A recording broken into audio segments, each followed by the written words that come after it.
हर हर महादेव। जय भगवान भोलेनाथ। भगवान भोलेनाथ की कृपा इस वीडियो को देखने वाले हर एक भक्त के ऊपर हमेशा ही बनी रहे। मित्रों, आज की वीडियो आपके लिए देखना बेहद खास और आवश्यक है, इसलिए आप अपनी फायदे के लिए आज का वीडियो पूरा जरूर देख लेना, क्योंकि आज की वीडियो में हमने कुछ ऐसी चीज बताई हैं जो आप सावन के महीने में दान जरूर कर दें।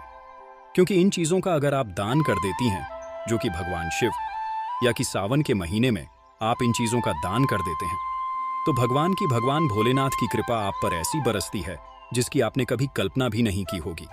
इसलिए आप अपने फायदे के लिए यह वीडियो जरूर पूरा देख लेना।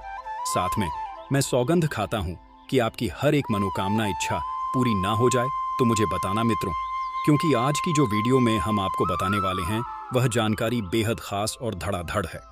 पर इससे पहले हम जान लेते हैं कि सावन का महीना कितनी तारीख से शुरू होने जा रहा है और इसमें कितने सोमवार पड़ने जा रहे हैं, क्योंकि सोमवार ही वह महादेव का ऐसा दिन है जिस दिन आपको इन चीजों का दान जरूर ही कर देना है। मित्रों, अभी तक आपने वीडियो को लाइक ना किया हो और हर हर महादेव कमेंट बॉक्स में ना लिखा हो तो जरूर ही लिख दें, क्योंकि ऐसा करने से आप महादेव की सच्ची भक्त कहलाते हो।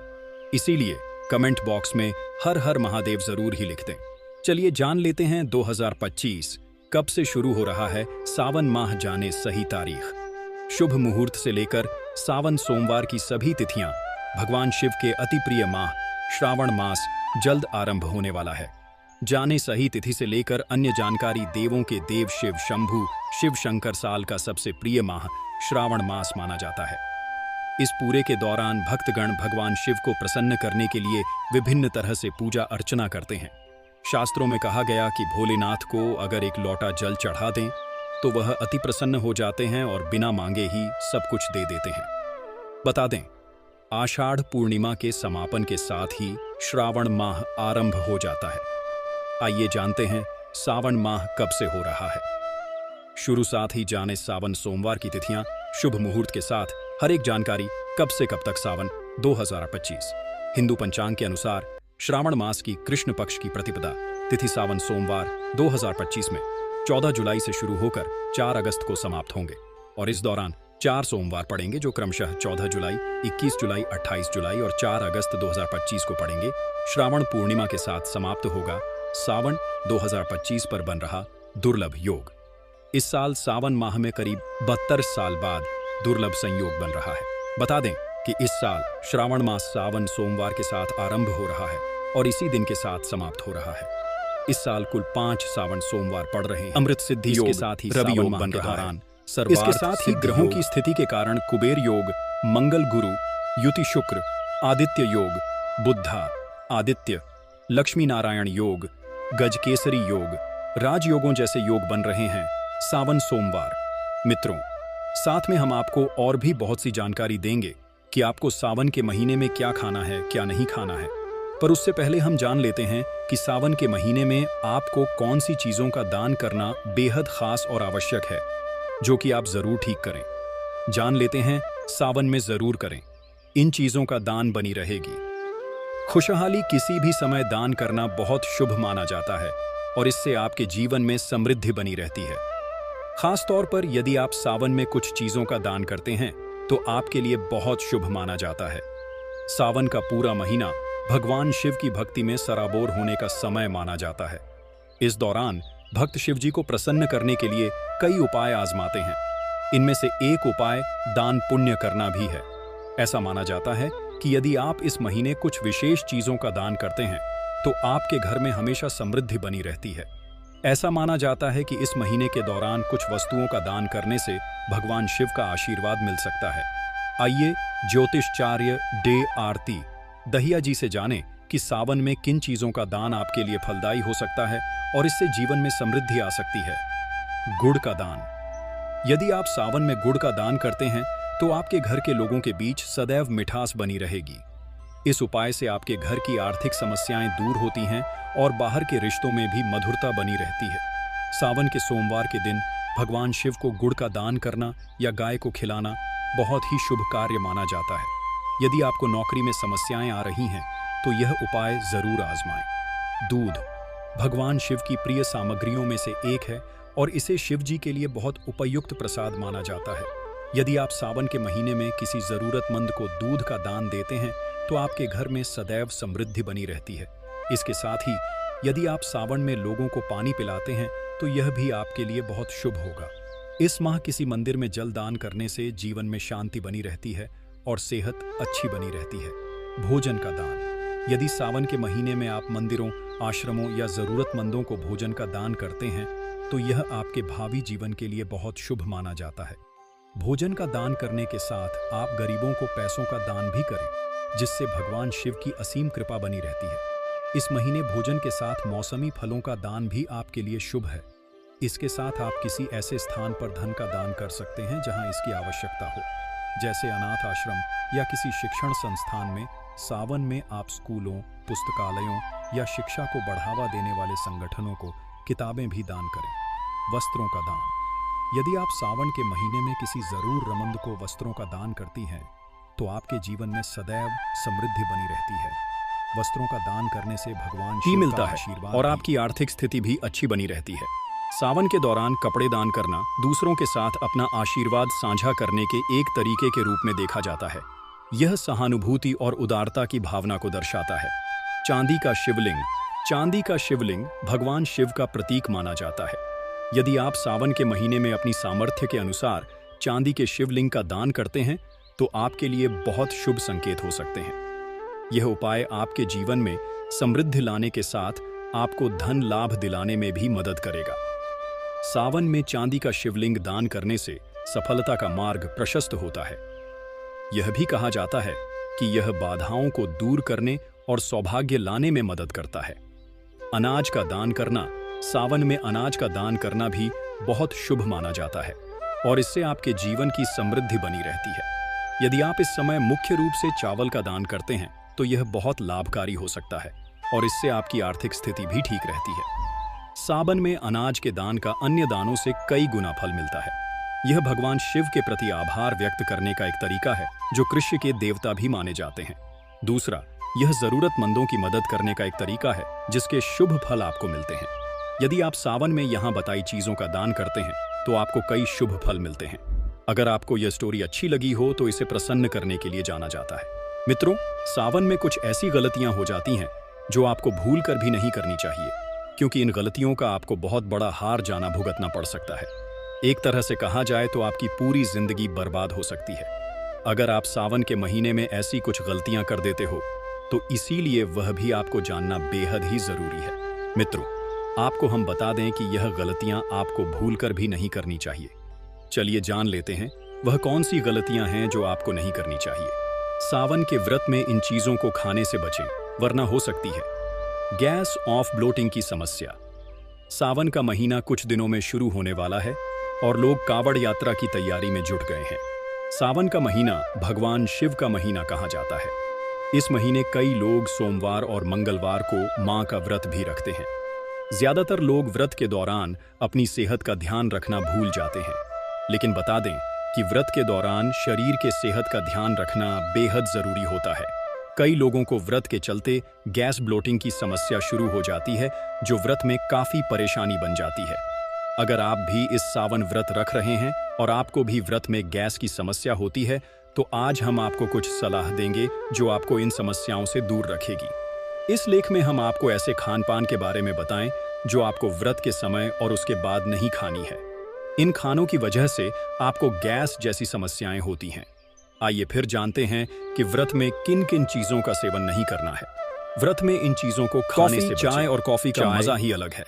भारतीयों की पहली पसंद होती है।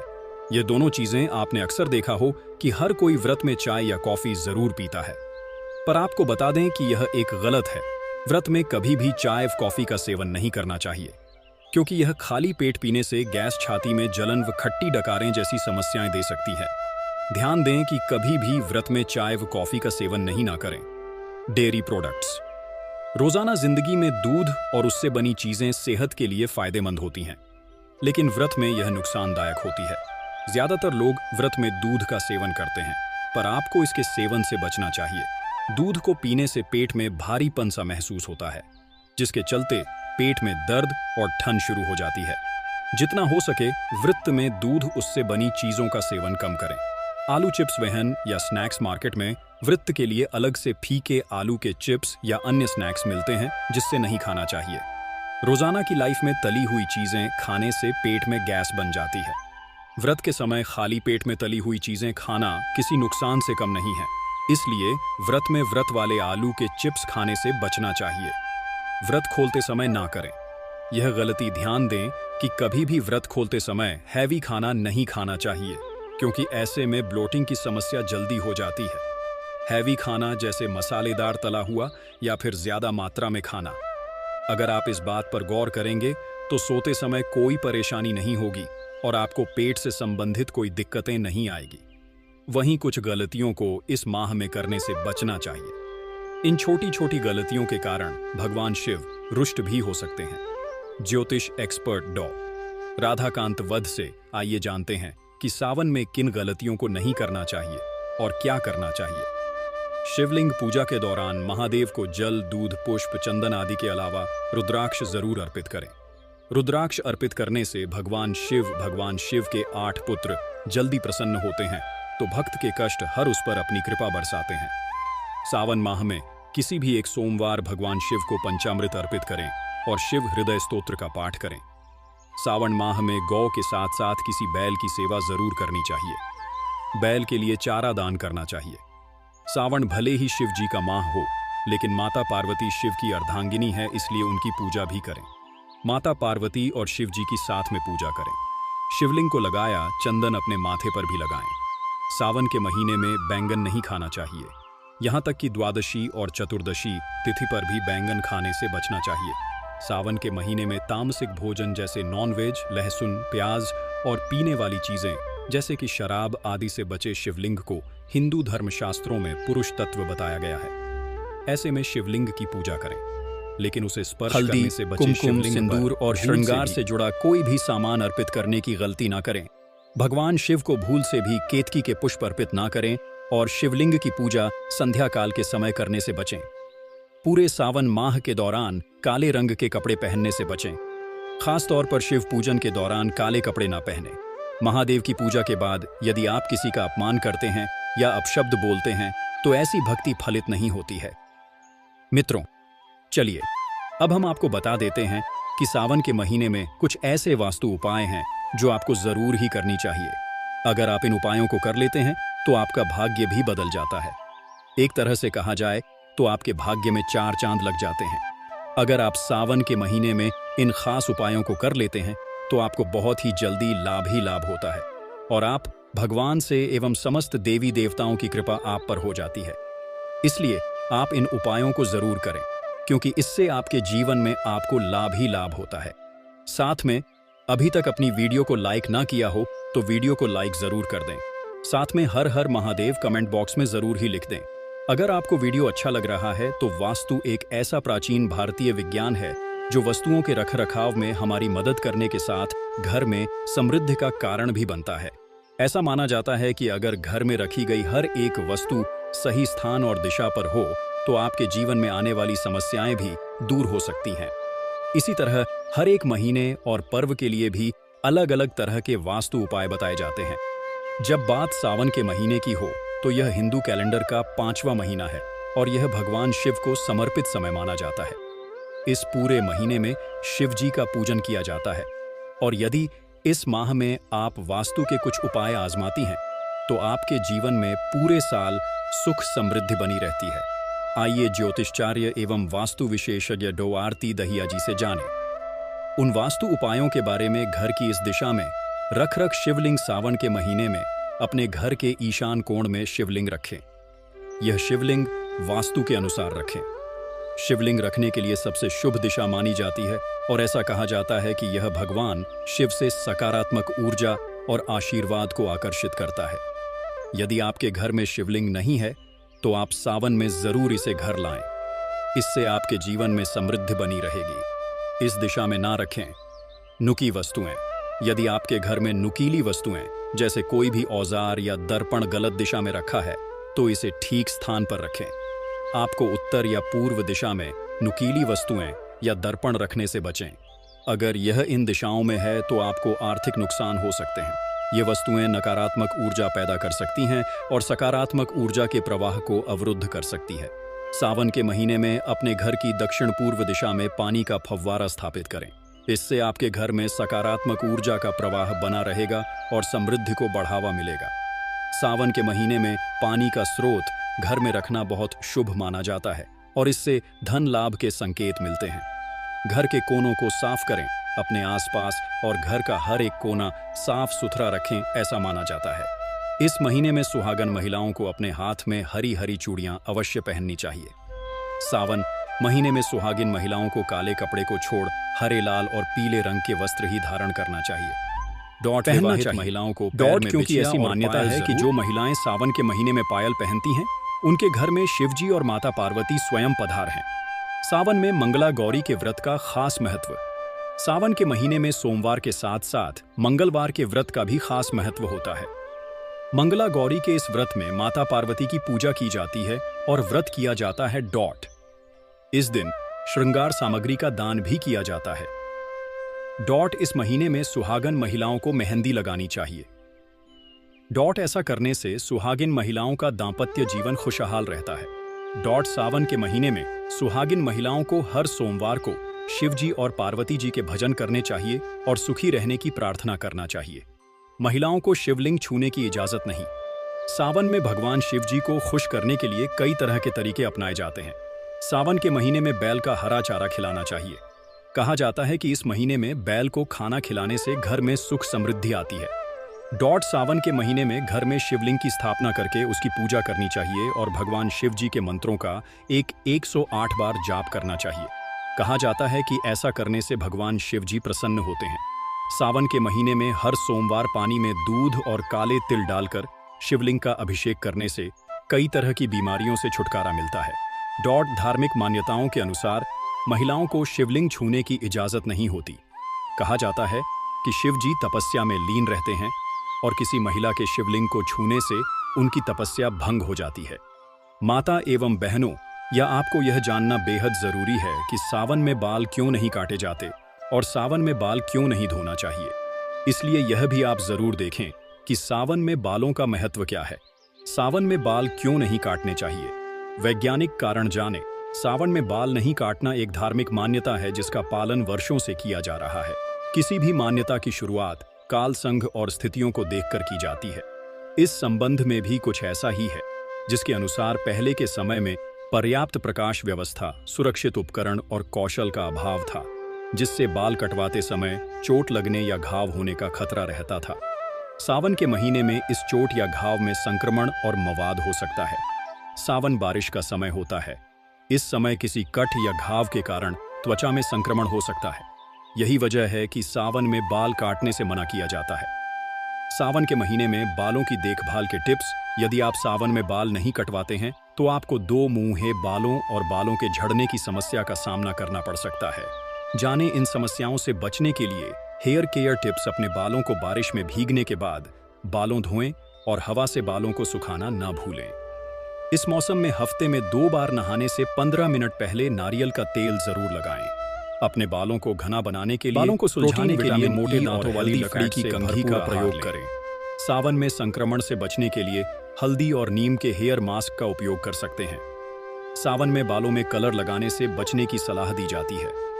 सावन में करें यह उपाय। सावन के महीने में हर दिन 1121 बिल पत्रों पर चंदन से नमः शिवाय लिखकर शिवलिंग पर चढ़ाना चाहिए। मान्यता है कि इस उपाय से भोलेनाथ शीघ्र प्रसन्न होते हैं और अपने भक्तों की सभी मनोकामनाएं पूरी करते हैं। दांपत्य जीवन की समस्याएं दूर करने के लिए भी सावन का महीना बहुत शुभ माना जाता है। इस महीने में पति पत्नी को साथ में मिलकर पंचामृत से भगवान शिव का अभिषेक करना चाहिए। माना जाता है कि ऐसा करने से दांपत्य जीवन में आने वाली सभी समस्याओं का निवारण होता है और पति के बीच बिगड़े संबंध मधुर होते हैं। अगर आपकी आर्थिक स्थिति खराब हो तो सावन के महीने में कुछ खास उपाय कर सकते हैं। सावन के सोमवार के दिन भोलेनाथ का अनार के रस से अभिषेक करने से धन प्राप्ति के योग बनते हैं। भगवान शिव और माता पार्वती को केसर से बनी खीर का भोग लगाने से जीवन में कभी भी धन की कमी नहीं होती है। अगर आपको लगता है कि आपके घर में नकारात्मक ऊर्जा आ गई है तो सावन के महीने में रोज सुबह घर में गोमूत्र का छिड़काव करें और धूप जलाएं। इससे घर में सकारात्मक ऊर्जा का संचार होता है। नौकरी और व्यापार में उन्नति के लिए सावन के किसी भी सोमवार के दिन माता पार्वती को चांदी का पायल चढ़ाना चाहिए। इससे तरक्की के मार्ग खुलते हैं। इस महीने में गरीबों और जरूरतमंद लोगों की सेवा करनी चाहिए और उन्हें अपनी क्षमता अनुसार कुछ न कुछ चीजें दान करनी चाहिए। इससे भगवान शिव शीघ्र प्रसन्न होते हैं और अपनी कृपा बरसाते हैं। मित्रों, आपको सावन में यह चीजें अपने घर पर अवश्य ही लाना चाहिए। यह चीज बहुत ही शुभ और मंगलकारी मानी जाती है, इसलिए आप इन चीजों का अपने घर में अवश्य ही रखें, जिससे कि आपको महादेव का बिना पूजा पाठ के ही आशीर्वाद मिल जाता है। नागनागिन का जोड़ा नागनागिन को भगवान शिव का आभूषण माना जाता है। सावन में चांदी या तांबे का नागनागिन का जोड़ा घर लाना बहुत ही शुभ होता है। इसे घर के मुख्य द्वार के नीचे दबाने से व्यक्ति के रुके हुए काम बन सकते हैं और घर से नकारात्मक ऊर्जा भी दूर रहेगी। रुद्राक्ष हिंदू धर्म की मान्यताओं के अनुसार भगवान शिव के जहां आंसू गिरे वहां रुद्राक्ष पैदा हुआ। सावन के महीने में आप रुद्राक्ष घर लेकर आ सकते हैं। घर में रुद्राक्ष रखने से धन धान्य में वृद्धि होती है, जीवन के सभी संकट दूर होते हैं और सकारात्मक ऊर्जा का प्रवेश होता है। गंगा जल श्रावण मास में गंगा जल घर लाना बहुत ही शुभ माना गया है। गंगा जल से भगवान शिव या शिवलिंग का जलाभिषेक किया जाता है। सावन में भोलेनाथ के भक्त हर की पौड़ी से कामवड़ में गंगा जल भरकर घर लाते हैं। गंगा जल पहले भगवान शिव को अर्पित किया जाता है, इसके बाद उसे संभालकर घर में रखा जाता है। चांदी के बेलपत्र के बिना शिव जी की पूजा बिल्कुल अधूरी है। श्रावण मास में आप चांदी का बेलपत्र भगवान शिव को अर्पित कर सकते हैं। चांदी का बेलपत्र घर के मंदिर में रखने से जीवन की सभी समस्याएं दूर होती हैं और आर्थिक स्थिति भी मजबूत होती है। भस्म शास्त्रों के अनुसार तो वहीं भगवान शिव का गहना निराला ही है और भगवान शिव को भस्म प्रिय है, जिसे वह शरीर पर लगाए रहते हैं। सावन में आप भस्म भी घर लेकर आ सकते हैं। शिवलिंग पर भस्म लगाने से भगवान शिव प्रसन्न होते हैं। चांदी या तांबे का त्रिशूल भगवान शिव का अस्त्र है। ऐसा कहते हैं कि जिस घर में भगवान शिव का त्रिशूल होता है वहां नकारात्मक ऊर्जा दाखिल नहीं होती है। सावन के पहले सोमवार आप चांदी का त्रिशूल लाकर मंदिर में रख सकते हैं। यदि आप चांदी का त्रिशूल खरीदने में असमर्थ हैं तो तांबे का त्रिशूल भी ले सकते हैं। अगर वीडियो पसंद आई हो तो वीडियो को लाइक जरूर करें। महायोग टीवी चैनल को सब्सक्राइब जरूर करें। इस वीडियो ज्यादा से ज्यादा शेयर तो यह सिर्फ दान नहीं होता, बल्कि एक गढ़ ब्रह्मांडीय संदेश बनकर ब्रह्मांड को जाता है कि आप गुरुओं, देवताओं और प्रकृति की संरचना को सम्मान दे रहे हैं और ब्रह्मांड आपके उस भाव को तुरंत पहचानता है और जीवन में चमत्कारी बदलाव शुरू होते हैं। पुराणों में यह भी कहा गया है कि गुरु पूर्णिमा के दिन यदि कोई व्यक्ति बिना स्वार्थ गौ सेवा करता है, विशेषकर उसे यह गुड़चना अर्पित करता है, तो उसके सारे ग्रह दोष समाप्त हो जाते हैं। विवाह में अड़चन हो, धन का अभाव हो, शिक्षा में बाधा हो या मन में भय, सब कुछ मिटने लगता है। और सबसे सुंदर बात यह है, जैसे ही गौ माता आपके दिए गए गुड़ चना को प्रेम से खाती है, उसी क्षण ईश्वरीय कृपा आपके भाग्य में घुलने लगती है। तो इस गुरु पूर्णिमा पर सुबह जल्दी उठिए, स्नान करके शुद्ध वस्त्र धारण कीजिए और एक थाली में प्रेम से थोड़ा गुड़ और भिगोया हुआ चना रखिए। फिर उसे गौ माता को अर्पित कीजिए। देखिए आपके जीवन में कैसे जादू की तरह शुभ घटनाएं होने लगती हैं। यही है वह रहस्य जो जानने के बाद आप हर साल गुरु पूर्णिमा पर गौ माता को कुछ ना कुछ जरूर खिलाना चाहेंगी। उपाय: एक अपने गुरु या आध्यात्मिक मार्गदर्शक के चरण स्पर्श कर आशीर्वाद लें। गुरु पूर्णिमा का सर्वश्रेष्ठ उपाय है कि आप अपने जीवन में मार्गदर्शन देने वाले गुरु, चाहे वे आध्यात्मिक गुरु हों, माता पिता हो, शिक्षक हो या जीवन में प्रकाश देने वाला कोई भी व्यक्ति हो, उनके चरणों में नतमस्तक होकर आशीर्वाद लें। गुरु का आशीर्वाद अनमोल होता है। यह केवल शब्द नहीं बल्कि आपके भाग्य की दिशा बदलने वाली ऊर्जा होती है। यदि आपके गुरु सशरीर उपस्थित हैं तो उनके चरण छूना अत्यंत शुभ होता है। लेकिन यदि वे अब इस संसार में नहीं हैं तो उनकी तस्वीर या स्मृति के सामने दीप जलाकर ध्यान करें और उनका आशीर्वाद मानसिक रूप से ग्रहण करें। यह प्रक्रिया आपके मन को शुद्ध करती है, अहंकार का क्षय करती है और जीवन में विनम्रता लाती है। जो व्यक्ति गुरु को नमन करता है उसके पाप स्वतः नष्ट होने लगते हैं। गुरु का आशीर्वाद कुंडली के बृहस्पति दोष को शांत करता है और यदि आपके जीवन में मार्गदर्शन की कमी है तो वह दिशा मिलने लगती है। यह उपाय विद्यार्थियों, नौकरी के इच्छुक युवाओं और मानसिक तनाव से जूझ रहे लोगों के लिए अत्यंत कल्याणकारी